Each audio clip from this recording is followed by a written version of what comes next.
The A9 III is a cinema camera.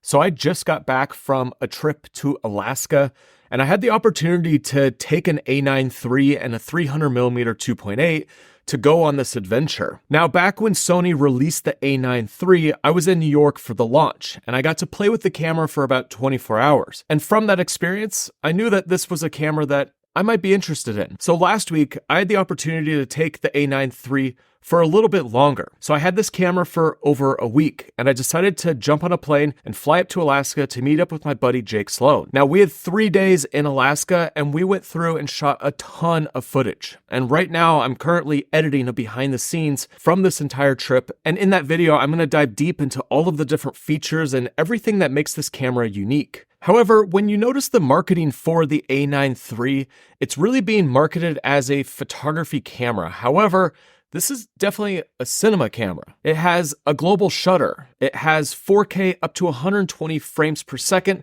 with no crop. It has dynamic active stabilization. It's got the lightning fast AI processing chip that gives you crazy autofocus. It's got the flippy tilty screen. This camera's got 10-bit 422 internal recording. And the ergonomics just make this a super easy camera to be able to handheld when you're filming. Now also, this camera has an EVF, so you can bring it up to your face and be able to see your image no matter what you're filming. With something like the FX3 or the ZVE1 or the FX6, you have to use a screen. And oftentimes when you're in a run and gun setting shooting documentary, adventure, anything outdoors, it's nice to have that viewfinder, especially when it's built into a small compact body. So basically, all of the features that you would want from a Sony camera, except for one thing.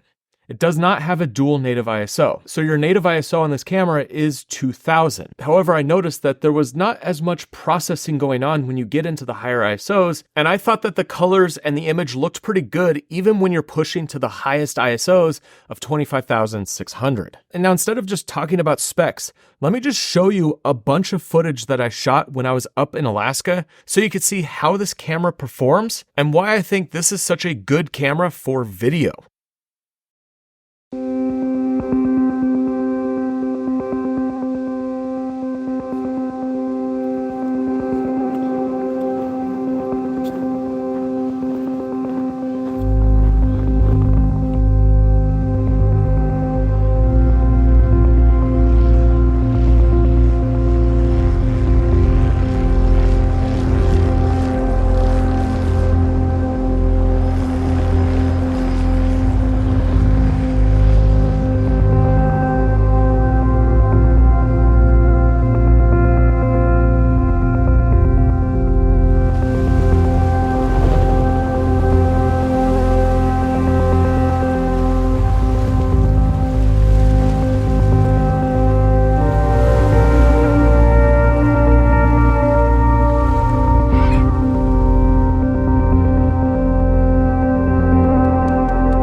Now make sure you're subscribed to the channel so that you don't miss the behind the scenes where I dig into all of the features and everything about this camera and really show you the process of how we used it in the Alaskan wilderness. But next, you should check out this video right here, which goes through my 9-shot formula that's going to help you get enough footage so that when you get back to your edit, you never miss anything. I'll see you over there.